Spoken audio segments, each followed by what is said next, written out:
근데 권지웅, 김용태의 얼굴을 처음 봤습니다. 서로 인사를 마스크를 처음 벗었어요. 그래서 그러네요. 좀 어색해요. 좀 아니, 요즘 그 실외 마스크 해제인데 실외 네. 바깥에서 마스크 벗는 게 좀 어색하더라고요. 네네. 맞아요. 아직도 열에 8, 9은 이렇게 끼고 다니더라고요. 그래도 국민들이 이렇게 거리두기 자발적으로 잘 해주고 있어서 그나마 우리는 코로나에서 조금 안전하지 않나 그런 생각도 해봅니다. 예. 네, 아무튼 반갑습니다. 좀 낯설어요. 네. 낯설어요. 그래요? 네. 자, 이제 검찰청법 개정안 이제 국회 통과하고 국무회의까지 통과했어요. 여기에 대해서는 김용태 최고 할 말 많습니다. 정말 많죠. 저는 뭐 두 가지 차원에서 민주당을 비판하고 싶은데 뭐 네. 원론적인 얘기지만 이 검수완박 법안이 갖고 있는 정말 이게 개혁 입법이냐에 대한 비판에 대한 의문도 있고요. 두 번째로 가장 중요한 부분인데 이게 민주주의를 근간을 훼손했다는 것이죠. 그러니까 이렇게 헌법 개정에 준하는 이 법안을 통과하는데 이렇게 졸속으로 통과할 만한 것인지에 대한 비판이 있습니다. 그 과정에서 민영배 의원이 이제 위장 탈당을 하면서 법사위의 안건 조정이 동수 규정, 그러니까 소수파의 의견을 충분히 보장하는 그런 법적 취지를 무시한 거에 대해서 뭐 권지웅 위원님께서도 마찬가지지만 저희가 청년 정치인으로서 정말 선배 정치인들 박병석 국회의장님이나 민영배 의원님을 향한 어떤 질타, 저는 진짜 민영배 의원님은 국회의원 사퇴까지 하셔야 된다고 생각하고 있고요. 586 민주화 세대가 정말 민주화를 목숨 걸고 쟁취하신 선배분들인데 이분들이 이번에 보여준 행태는 좀 많이 비판받고 역사에 남을 것이다 생각합니다. 저는 지적해 주신 대로 민영배 의원의 탈당 그리고 이제 법안조정회의에서의 역할 이런 것은 비판받아 마땅하다고 생각합니다. 그리고 민주당 그렇게 해서는 안 됐었다고 여전히 생각하고 있고요. 근데 그 외에 사실은 검찰이 기소권과 수사권을 모두 가지고 있으면서 발생했던 폐해를 이제 조정하고자 했던 노력 자체는 저는 좀 좋게 평가받아야 된다고 생각해요. 그리고 이거 사실은 국회라고 하는 공간은 국민의힘이 반대하면 무조건적으로 법을 못 만들게 되는 구조여야 하는 건 아니라고 생각합니다. 이번에 법안도 사실은 국민의힘도 합의를 했다가 파기했던 것이기도 하고 민주당이 독단으로 처리한 것이 아니라 정의당과 함께 처리하고 있는 것입니다. 그래서 저는 이제 나름의 그 합의를 만들기 위해서 민주당은 꽤 노력 많이 했다고 생각하고요. 근데 그 지점에서도 좀 부족한 점이 있었다면 그것은 뭐 저희가 감수해야 될 것이라고 지금 생각합니다. 말씀하신 거에서 이제 정의당을 말씀하셨는데 저는 정의당이 굉장히 많은 비판을 받아야 된다고 생각합니다. 정의당이 지난 대선에서 심상정 후보께서 소수당, 다당제를 이야기하면서 소수당의 어떤 의견을 굉장히 중요시 얘기했는데 이번 검수완박 법안을 통과하면서 정의당이 보여준 행태는 저는 글쎄요, 그 본인들의 자기 부정, 민주당의 정치적 도구로서 타락했다고 저는 생각하고 있고요. 네. 정의당은 이번에 굉장히 많이 비판을 받아야 된다 생각합니다. 저는 좀 정의당에 대해서 되게 과도하게 비판하고 있다고 생각되는데요.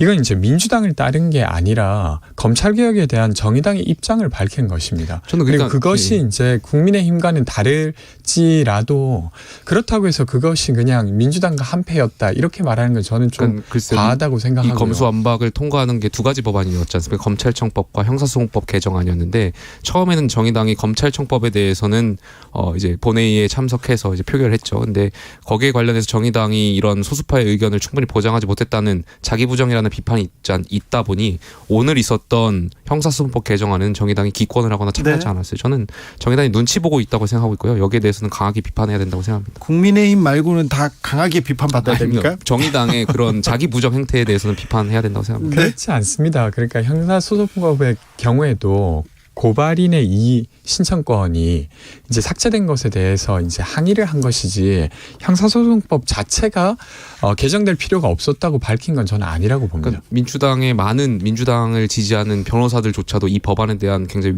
위헌성이라든지 아니면 국민이 피해받을 것에 대해 굉장히 많은 우려를 하고 있고요. 지금 말씀하신 대로 형사소송법의 어떤 경찰의 그 불송치권에 대한 검찰의 보안 수사가 인정되지 않는 점 혹은 또 중수청이 설치되지 않아가지고 사실상 이 검수완박의 민주당이 말하는 법안 취지가 제대로 살려지지 않는 점 굉장히 많은 미비한 것들이 많은데 정의당이 여기에 대해서 뭐 이의를 제기하지 않고 민주당의 동원된 대상으로 있어서는 비판받아야 된다고 생각합니다. 저는 그 사실관계에 좀 다른 부분이 있다고 생각하는데 일단 보안 수사 같은 경우는 지금 검찰이 할 수 있게 되어 있습니다. 물론 이제 원래 이제 경찰이 다뤘던 사건의 범위를 벗어나는 경우는 어렵지만 별건 수사. 별건 수사의 경우는 말씀하신 그 어렵지만 지점을 계속 우려하는 거거든요. 근데 이제 실제로 이제 경찰이 이제 다루지 않았던 영역까지 검찰이 다루게 된다고 하는 건 직접 수사권을 주는 것과 같기 때문에 지금 검찰 개혁의 본 취지와 어긋나는 부분이고요. 그리고 예를 들면 그 모든 피해를 결국에는 국민 누군가는 지게 될 것이고요. 만에 하나라도 1,000만 건에 하나라도 그런 피해를 받는 국민이 생길 것을 저희는 우려하는 거예요. 그러면 반대의 경우 검찰이 그러면 기소권과 수사권을 다 가지고 있었을 때 발생하는 피해에 대해서는 어떻게 책임지려고 그 이렇게 하십니까? 피해와 이 피해를 봤을 때 물론 그 피해 형량을 따지는 네. 것 자체가 좀 저는 뭐 적절치 않지만 어쨌든 우리가 정치를 함에 있어서 국민의 기본권을 보장해야 되고 억울한 사람이 없게 만들어야 되는 것이지 않습니까? 그런데 이번 검수 완박 법안은 저는 굉장히 미비점이 많다고 생각하고 이렇게 졸속으로 처리돼야 됐냐? 그리고 국무회의를 오늘 굉장히 이례적으로 조정했잖아요. 저는 마지막 국무회의로 알고 있는데 문재인 대통령께서 이렇게 국무회의를 이례적으로 조정해가면서 민주당과 야합을 하면서 이렇게 국무회의 조정해서 하는 게 과연 적절한가? 네. 그러니까 사실은 검찰이 그간 행해왔던 그러니까 검찰이 좋은 일도 했지만 사실은 인권 침해 행위도 많이 해왔습니다. 네. 근데 그 문제를 풀자고 지금 한 이 행위에 대해서 이 모든 것이 다 어떤 피해를 만들 것이다. 그리고 혹시라도 피해가 발생하면 어떻게 책임질 것이냐고 그냥 되묻는 건 저는 무책임한 행위라고 생각하고요. 네. 네. 그러니까 저 관련해서 검찰의 어떤 쇄신은 저도 필요하다고 생각합니다. 그렇죠. 검찰이 공정하지 못하다, 신뢰받지 못하다. 여기에서 검찰 개혁이 처음 시작됐다는 것도 검찰은 조금 알고 좀 자성하는 게 필요합니다. 당신이 옳다님. 합의가 필요 없는 정당이 된 것에 대해선 반성 필요하다고 봅니다. 이런 의견도 주셨습니다.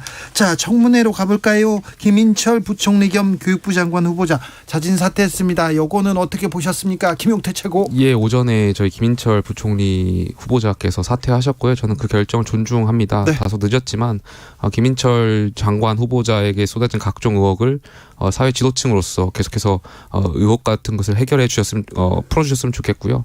전 관련해서 지금 정호영 장관 후보자 인사청문회가 계속되고 있는데 계속 사퇴하라고 지금 김용태 최고는 얘기하고 저는 있습니다. 결국에 이것이 위법 행위가 있냐 아니냐가 아니라 국민의 어떤 이해충돌 의혹이 있을까에 대한 국민의 의혹에 있어서 국민 상식에 맞지 않다라고 말씀드리고 있는데 네. 저는 오늘 인사청문회를 보면서 민주당의 인사청문위원들의 어떤 수준이랄까요? 질문의 수준이나 이런 걸 보면서 굉장히 좀 암담함을 어떤 느꼈습니다. 측면에서요? 제대로 이 문제에 대한 사안에 대해서 제대로 꼬집지 못한다고 저는 생각했고요. 지금 네. 국민 여론이 뭐 정호영 장관의 동정심이 생기는 여론도 있고 저는 근데 결과적으로 저는 정호영 장관 후보자가 갖고 있는 문제점 의혹에 대해서는 저는 상식과 괴리되어 있다고 생각하고 있고요. 빨리 지금이라도 자진 결정하셔야 된다고 생각하고 있습니다.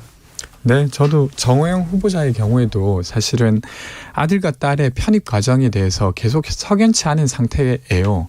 게다가 또 아들 같은 경우는 논문의 공저자로 올라갔는데 15명이 함께 연구를 했는데 그중에서는 유일하게 학부생이기도 했기 때문에 저는 뭐 조국 전 장관의 경우와 굳이 꼭 비교하려고 하지 않더라도 같이 생각이 나는데 그 경우와 비교해 보더라도 아주 문제적이라고 봅니다.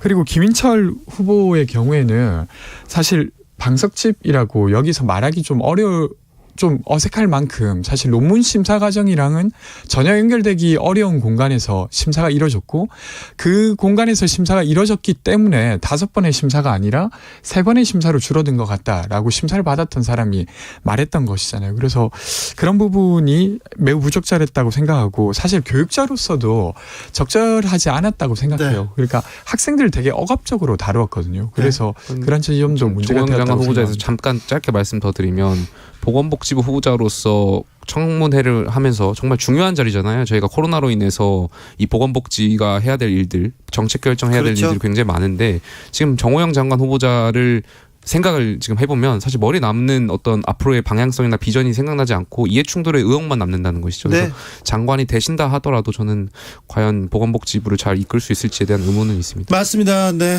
그런 지적이 국민들한테 있습니다. 그런데 한덕수 총리 후보자는 어떻게 보셨습니까, 김용태 최고위원님? 저는 어제 그 모든 영상을 다 봤고요. 한덕수 후보 국무총리 후보자를 둘러싼 관련해서 문재인 정부가 내세웠던 7대 인사 기준에 하나도 해당되지 않기 때문에 저는 도덕성 검증에 있어서는 저는 적절했다고 생각되고요. 로펌 근무한 거에 대해서 많은 민주당 의원들이 지금 공격을 하고 계신 것 같은데 송영무 장관 당시에 이제 해군 참모총장하고 로펌 갖고 또 국방부 장관 오면서 민주당 내에 있었던 장관 후보자들도 같은 경우가 굉장히 많았거든요.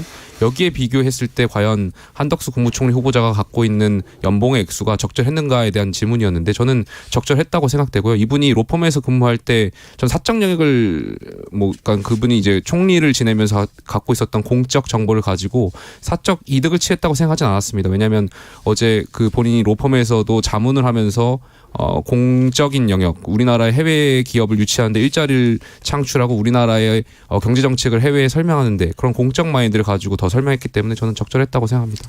저는 그 해명이 더 되려 이제 많은 걸 꼬운다고 생각하는데요. 그러니까 그럼 김앤장이 그렇게 이제 국가적 일을 하는데 돈을 줬다는 거잖아요. 정말로 그런 기업일까 싶고 사실 비법조인입니다. 비법조인이 로펌의 고문으로 일하면서 뭘 했을까? 사실 법률 자문이진 않았을 테고 그간 이제 공식에서 가졌던 경험이나 네트워크 등을 어떻게 말하면 팔아서 그 돈을 받았을 거예요. 그러면 그 어떤 예를 들면 그것을 팔면서 발생했던 어떤 이해관계가 있는 채로 다시 공직자가 되는 것입니다.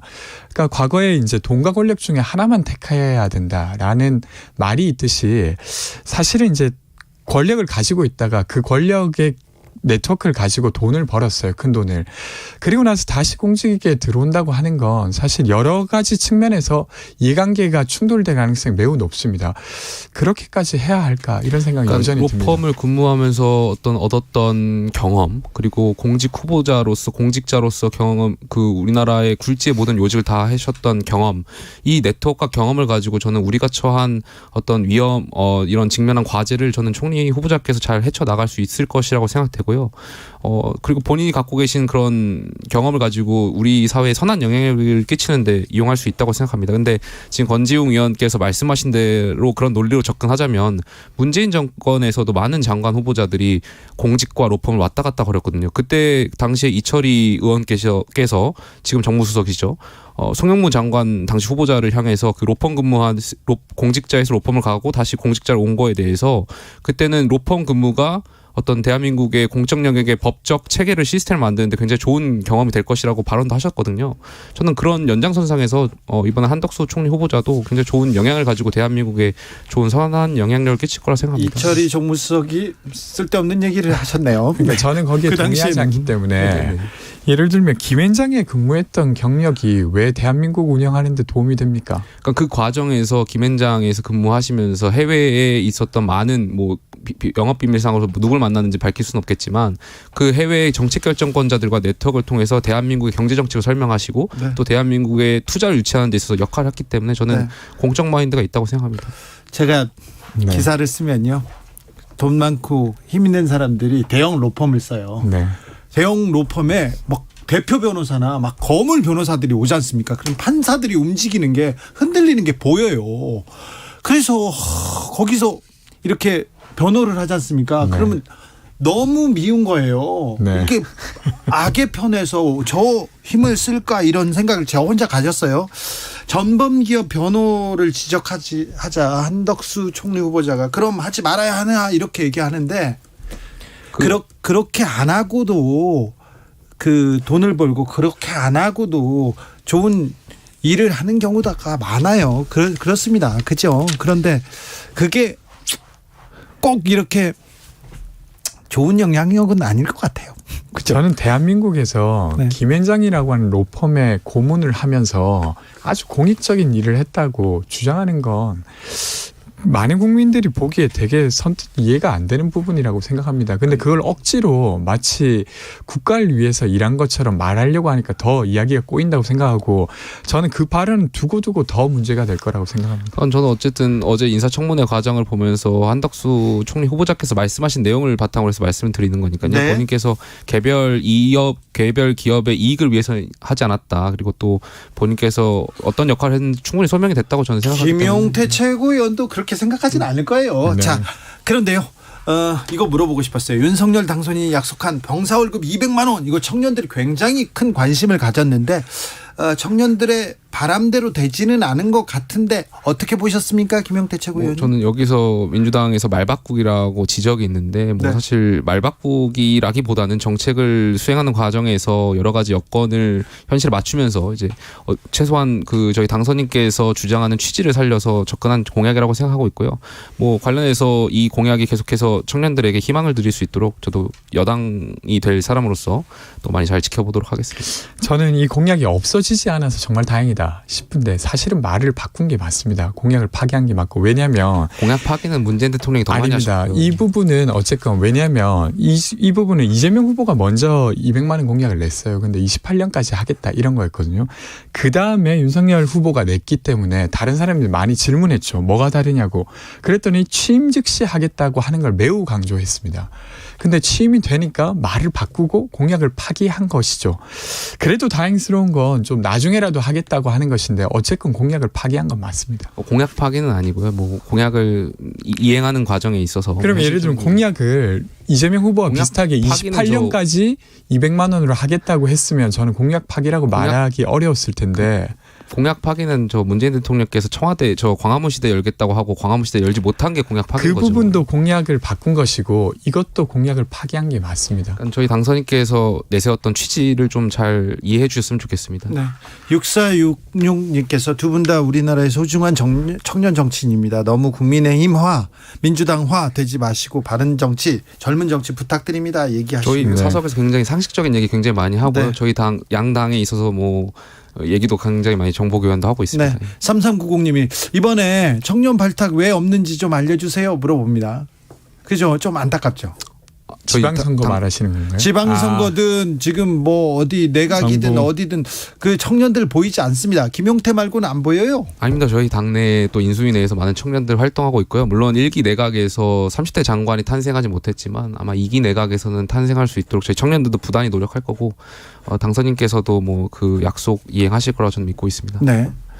근데 저는 사실 공동정부 그리고 젊은 내각 이야기했는데 어쨌든 지금까지 반영된 것은 보이지 않는 건 맞는 것 같아요. 그래서 더 분발하셔야 될 것 같습니다. 네. 청년 정치인들이 눈에 띈다고요? 아니 그 잘 안 보이는데요. 어떤 분들이 있어요? 저희 너무 국민의힘을 관심 안 두시는 거 아닙니까? 아니요, 잘 보고 있어요. 지금 그런데 저기 다른 분들만 보이지 않습니까? 옛 분들, 옛 올드보이들만 많이 보여요. 뭐 저희 지금 인수위의 청년 정책 TF팀의 그 장해찬 팀장 네, 본부장도 있군요. 있고요. 예. 뭐 인수위 내에서 대변인도 사실 배현진 대변인도 나이로 치면은 청년. 그러네. 간단하게 좀 물어볼게요. 저기 청취자분들 질문입니다. 네. 네. 청년 정치인들 무급 노동하고 있는 것 같은데 괜찮은 건가요? 뭐 최고위원은 월급을 받습니까? 월급이 없습니다. 예. 없어요? 예. 활동비는요? 활동비도 없습니다. 예. 없어요? 예. 권지웅 비대위원은요? 저도 월급 없습니다. 없어요? 그러면 네. 어떻게 살아요? 그러니까 많이 힘듭니다.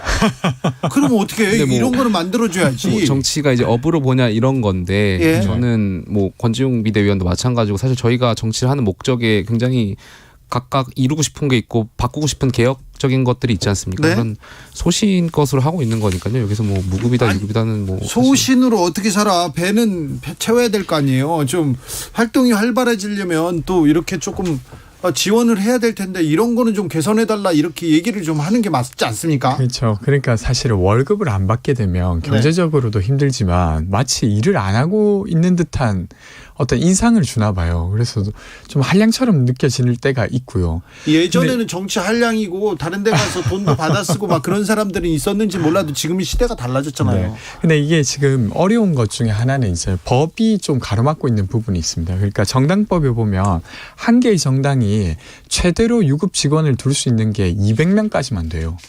그러니까 정의당도 국민의힘도 더불어민주당도 200명 이상의 직원을 둘 수가 없습니다. 그러다 보니까 저희처럼 정무직 당직자의 경우에는 월급을 안 받는 것이 마치 관례인 것처럼 되었던 거예요. 그러면 안 되죠. 그러니까 사실은 돈 있는 사람들이 여기에 훨씬 더 접근하기가 좋고 돈 없는 사람들은 잠깐 왔다가 금방 떠나야 되는 거예요. 왜냐하면 돈을 벌러 가야 되니까.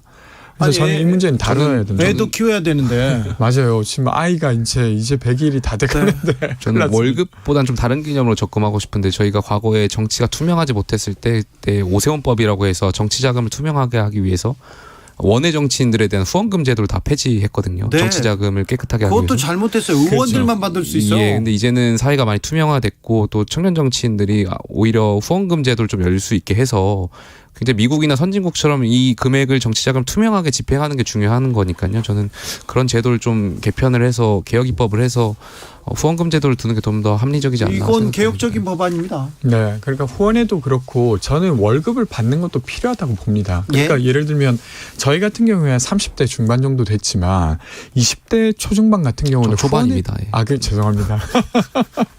후원회 같은 게 꾸려지더라도 모으기가 쉽지가 않습니다. 그러니까요. 네. 네. 자, 김용태, 권지윤, 김용태 요즘 정치 감사합니다. 네, 감사합니다. 고맙습니다. 저는 여기서 인사드리겠습니다.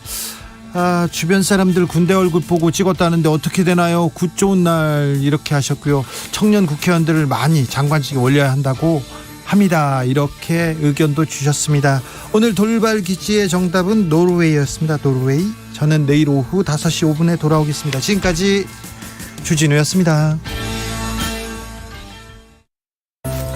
2022년 한국전력은 한 걸음 천천히 가겠습니다. 조금 늦더라도 함께 갈 수 있도록